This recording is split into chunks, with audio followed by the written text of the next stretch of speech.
दोस्तों नमस्कार।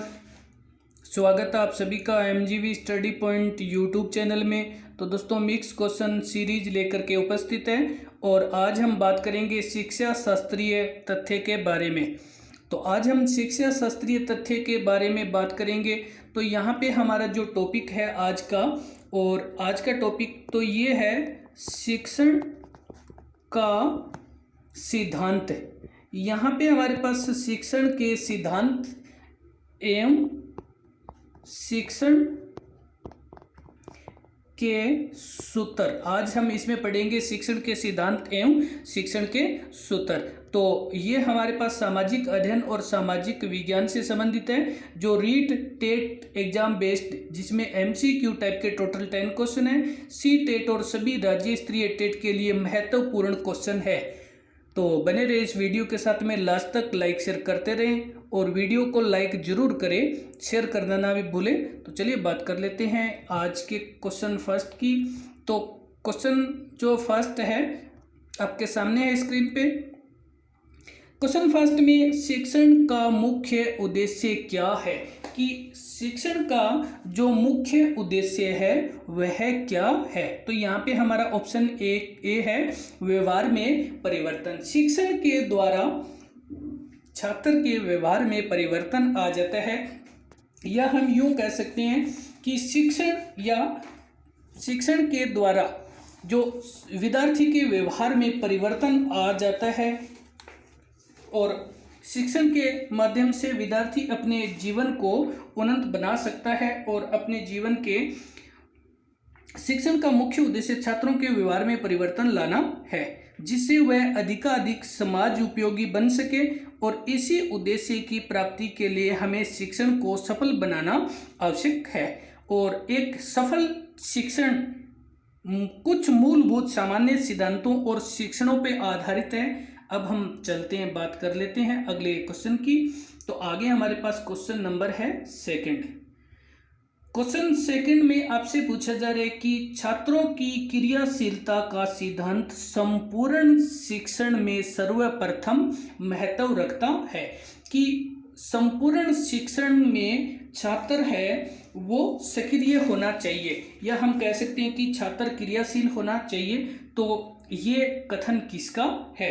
तो आपसे पूछा जा रहा है कि ये कथन किसका है। ये हमारा ऑप्शन नंबर सी रायबरन का है, कि रायबरन महोदय ने कहा है कि क्रियाशीलता का सिद्धांत संपूर्ण शिक्षण में सर्वप्रथम अपना महत्व रखता है।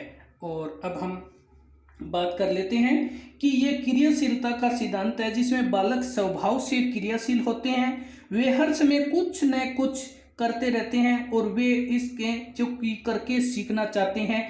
तो शिक्षक को भी यह चाहिए कि वह बच्चों को करके सीखने का अवसर प्रदान करे, और ये मनोवैज्ञानिक आधारण की अवहेलना होगी अगर अध्यापक ऐसा नहीं करता है तो। और अब हम चलते हैं, बात कर लेते हैं अगले क्वेश्चन की। तो आगे हमारे पास क्वेश्चन नंबर है 3। क्वेश्चन थर्ड में करके सीखने का सिद्धांत किसने प्रतिपादित किया था। तो यहाँ पे हम कह सकते हैं कि करके सीखने का जो सिद्धांत है ये किसने प्रस्तुत किया था। तो यहाँ पे हमारा ऑप्शन जो नंबर है आंसर, तो ये आंसर नंबर सी फ्रोबेल ने सिद्धांत प्रतिपादित किया था, करके सीखने का सिद्धांत, जिसे बालक जो स्वयं क्रियाशील होते हैं। और चलते हैं इसी के साथ में बात कर लेते हैं अगले क्वेश्चन की। तो आगे हमारे पास क्वेश्चन नंबर है 4। क्वेश्चन नंबर 4 में निम्नलिखित में से कौन सा शिक्षण सूत्र है। आपसे पूछा जा रहा है कि इनमें से शिक्षण सूत्र कौन सा है। तो सबसे पहले यहाँ पे ऑप्शन डी, उपरोक्त सभी शिक्षण सूत्र है, जिसको हम शिक्षण विधियां भी कह सकते हैं, ये शिक्षण सूत्र है। तो ज्ञात से अज्ञात की ओर, इससे हमें सबसे पहले कि हम अगर बात करें ज्ञात से, ये एक मनोवैज्ञानिक तथ्य है कि मस्तिष्क को जानी हुई बात पसंद होती है, और इस पसंद का सब बातों तक जिनका उससे संबंध स्थापित होता है स्वयं ही विस्तारित हो जाता है, कि इसमें बालक अपने पूर्व ज्ञान के आधार पर नवीन ज्ञान को ग्रहण करता है। ये ज्ञात से अज्ञात की ओर है। आगे है सरल से जटिल की ओर, ऑप्शन जो बी में दे रखा है। तो इसमें इसका सूत्र का अर्थ है कि बालक को पहले विषय की सरल बातें सिखानी चाहिए और फिर उसे जटिल सिखानी चाहिए। इसके बारे में जो हर्बर्ट स्पेंसर है उन्होंने लिखा है, यदि ज्ञान प्रदान करने में इस क्रम का अनुसरण नहीं किया जाता है तो बालक शब्दों के अतिरिक्त और कुछ नहीं सीख पाएगा और शीघ्र ही उसे विषय से घृणा या अरुचि होने लगेगी। कि हर्बर्ट स्पेंसर ने कहा है कि सरल से जटिल की ओर अगर हम इस शिक्षण विधि का प्रयोग नहीं करते हैं तो बालक जल्दी ही उस विषय से नफरत करने लग जाता है। और आगे हमारे पास है जो आगे नेक्स्ट है, तो इसमें हमारे पास दे रखा है कि स्थूल से सूक्ष्म की ओर, कि सामान्यतः सभी छात्रों को स्थूल वस्तु का ज्ञान होता है और ये ज्ञान वस्तु के दर्शन में निहित होता है कि हम साक्षात उस वस्तु को देख करके कर सकते हैं। तो इस विधि का दूसरा नाम जो स्थूल से सूक्ष्म विधि है, इसका दूसरा नाम मूर्त से अमूर्त की ओर शिक्षण है। कठिन विषयों के स्पष्टीकरण के लिए शिक्षक यही मार्ग अपनाता है। और अब हम चलते हैं, बात कर लेते हैं अगले क्वेश्चन की। तो आगे हमारे पास क्वेश्चन नंबर है 5। तो क्वेश्चन 5 में आपसे पूछा जा रहा है कि शिक्षा दर्शन का ज्ञात्मक साधन है, ये कथन किसका है। तो आपसे यहाँ पे पूछा जा रहा है कि शिक्षा दर्शन का ज्ञात्मक साधन है और ये कथन यहाँ पे हमारे पास ऑप्शन ए है, एडम्स का कथन है कि शिक्षा दर्शन का ज्ञात्मक सिद्धांत है। और इसी के अनुसार हम अगर बात करें कि ये शिक्षा, तो एडम्स के शब्दों में कि शिक्षा ज्ञात्मक साधन है और ये शिक्षण विधियों की प्रकृति है। और चलते हैं, बात कर लेते हैं अगले क्वेश्चन की। तो आगे हमारे पास क्वेश्चन नंबर है 6। क्वेश्चन 6 में शिक्षण विधियों की प्रकृति होती है। यहाँ पे हम बात कर रहे हैं शिक्षण विधियों की जो प्रकृति किस प्रकार से होती है। तो यहाँ पे हमारा आंसर डी है, उपरोक्त सभी। बात करें व्यवहार का दर्पण, शिक्षण विधियाँ किसी शिक्षक के व्यवहार का एक दर्पण होती है। आगे हमारे पास है अवसरानुकूल, यानी इस विधि के अनुसार, यानी किसी भी विषय में कितनी ही बार अवसर के अनुकूल इस विधि का प्रयोग किया जा सकता है। और आगे है हमारे पास विषय वस्तु के व्यवहारिक संप्रेषण में सहायक। जो शिक्षण विधियाँ होती है वो हमें विषय वस्तु को व्यवहारिक तौर पर संप्रेषित करने में भी सहायता करती है। और अब हम चलते हैं, बात कर लेते हैं अगले क्वेश्चन की। तो आगे हमारे पास क्वेश्चन नंबर है 7। पाठ्य पुस्तक पद्धति किस प्रकार की शिक्षण पद्धति है। यहाँ पे आपसे पूछा जा रहा है कि पाठ्य पुस्तक जो शिक्षण पद्धति है ये किस प्रकार की है शिक्षण विधि है। तो यहाँ पे हमारा ऑप्शन है बी, पाठ्य पुस्तक पद्धति परंपरागत विधि शिक्षण विधि है जो सदियों से चली आ रही है। कि परंपरागत विधियों के अंतर्गत पाठ्य पुस्तक पद्धति को महत्व दिया गया है और इस विधि में पाठ्य पुस्तक को परंपरागत रूप से एक साधन के रूप में प्रयोग किया जाता है। और चलिए बात कर लेते हैं अगले क्वेश्चन की। तो वीडियो को लाइक शेयर करते रहें। अब क्वेश्चन नंबर है 8।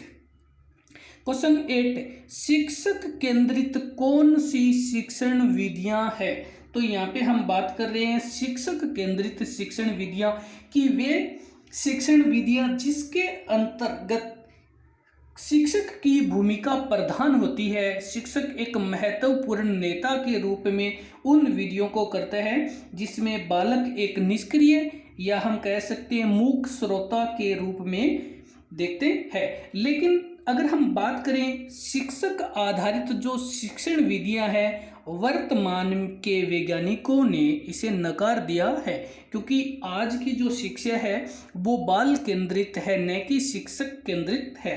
तो यहाँ पे हमारे पास जो शिक्षण केंद्रित है ये दोनों ही है, व्याख्यान विधि और पद्धति विधि। तो यहाँ पे हमारा ऑप्शन है वो सी सही है। उपरोक्त दोनों व्याख्यान पद्धति और कहानी पद्धति दोनों शिक्षक केंद्रित है, जिसमें शिक्षक एक महत्वपूर्ण होता है, अपनी भूमिका अदा करता है, और बालक है वो एक मूक निष्क्रिय श्रोता हो जाता है। और चलते हैं अगले क्वेश्चन की ओर बात कर लेते हैं। आगे हमारे पास क्वेश्चन नंबर है 9। क्वेश्चन 9 में आपसे पूछा जा रहा है बालक केंद्रित कौन सी शिक्षण विधियां है। तो यहाँ पे हम बात करने वाले हैं बालक केंद्रित। बालक केंद्रित वे शिक्षण विधियां जिसमें बालक की भूमिका प्रमुख होती है, और यहाँ शिक्षक एक मार्गदर्शक होता है। शिक्षक निष्क्रिय नहीं हो कह सकता है, लेकिन वो एक मार्गदर्शक होता है। शिक्षक एक मार्गदर्शक और वातावरण निर्माता के रूप में अपनी भूमिका निर्वाह करते हैं।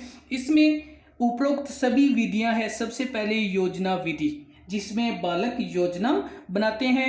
निरीक्षित विधि, जिसको हम पर्यवेक्षित विधि भी कहते हैं। समस्या समाधान विधि, जो शिक्षक है वो बालकों के सामने एक समस्या उत्पन्न कर देता है और बालक उस समस्या का समाधान खोजते हैं। जैसे मैथ में कोई क्वेश्चन दे दिया और उस क्वेश्चन को जो बालक सोल्व करते हैं। आगे प्रयोगशाला विधि एवं विचार विमर्श विधि, ये सभी जो इसमें बालक है वो सक्रिय होकर के कार्य करता है या कुछ सीखता है। चलिए बात कर लेते हैं अगले क्वेश्चन की ओर। तो आगे हमारे पास क्वेश्चन नंबर है 10। क्वेश्चन 10 में अगर बात करें कि बालक प्रधान शिक्षण विधियां है, यहाँ पे बालक प्रधान शिक्षण विधि कौन सी है, कि अगर हम बात करें तो सबसे पहले हम बात कर लेते हैं कि आधुनिक मनोवैज्ञानिक युग में जो शिक्षा बालक को शिक्षण एवं सीखने की प्रक्रिया में प्रमुख स्थान प्रदान करती है, और अतः इन कारणों से इन बालक प्रधान विधियों को आधुनिक विधियों की संज्ञा दी गई है। तो यहाँ पे हमारा ऑप्शन ए आधुनिक विधि है, कि आज के युग में हमें जो बाल केंद्रित शिक्षा है और बालक प्रधान शिक्षण विधियां आधुनिक विधियां है, क्योंकि आधुनिक मनोवैज्ञानिकों ने जो कि परंपरागत विधियों को नकार दिया है और नवीन शिक्षण विधियों का जो प्रयोग किया, तो उसमें बालक प्रधान विधि आधुनिक है। तो दोस्तों धन्यवाद वीडियो देखने के लिए। लाइक शेयर करते रहें। नेक्स्ट वीडियो अपलोड हो तब तक के लिए धन्यवाद।